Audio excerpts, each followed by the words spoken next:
তৃণমূল কংগ্রেস আজকে একটা চরম দুর্নীতিগ্রস্ত দলে যে পরিণত হয়েছে, এটা বাংলা সহ গোটা বিশ্বের মানুষ এটা পর্যবেক্ষণ করছে। আমরা দেখতে পাচ্ছি যে এই যে তৃণমূল কংগ্রেস আমাদের রাজ্যে যে সরকার চালাচ্ছে, সেই সরকারের যারা স্ট্যান্ডিং মিনিস্টার, মন্ত্রিসভার সদস্য যারা, তারা হচ্ছে আজকে দুর্নীতির দায়ে, চুরির দায়ে এবং আরো নানা ধরনের দুষ্কর্ম অপকর্মের জন্য তারা হচ্ছে আজকে দেশের আইনে অপরাধী সাব্যস্ত হয়েছেন এবং তারা হচ্ছে জেলের ভিতরে আছেন। তো এটা আরাবুল ইসলাম আলাদা করে বলার কোনো বিষয় নয়।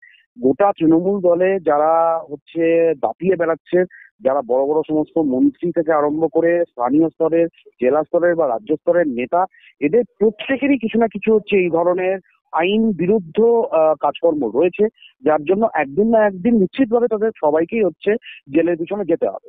কিছু কিছু বড় স্তরের নেতা আছেন যারা হচ্ছে কেন্দ্রে বিজেপি সরকারের সঙ্গে একটা সেটিং করে তারা নিজেদেরকে সাময়িকভাবে বাঁচাচ্ছেন, কিন্তু আমরা নিশ্চিত যে সময়ের সঙ্গে সঙ্গে এই প্রত্যেকটা দুর্নীতিগ্রস্ত মানুষকেই হচ্ছে জেলের গারদের ওপারে হচ্ছে তাদের পৌঁছতে হবে।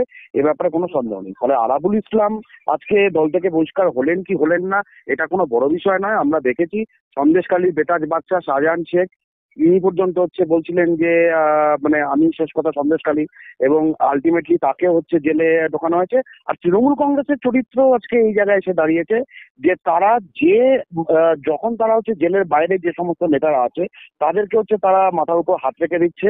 এটাকে বলা হয় ফ্র্যাঞ্চাইজি পলিটিক্স।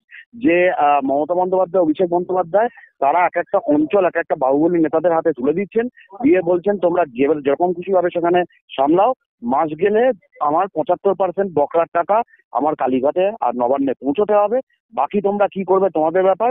আর যে মুহূর্তে হচ্ছে তারা আইনের হাতে ধরা পড়ছেন, তৃণমূল কংগ্রেসের রাজ্যের স্তর থেকে তাদেরকে বহিষ্কার করে তাদেরকে দলের বাইরে বলে দেওয়া হচ্ছে এদের সঙ্গে দলের সম্পর্ক নেই।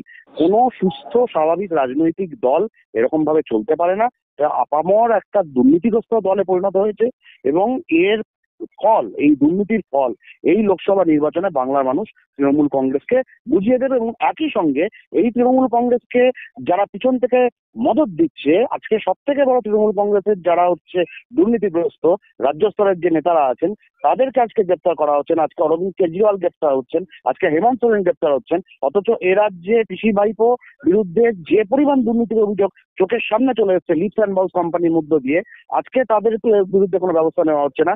এই সেটিং যে কেন্দ্রে বিজেপি সরকার করছে তারাও কিন্তু হচ্ছে জনগণের রায় এই লোকসভা নির্বাচনে তারাও কিন্তু পাবে।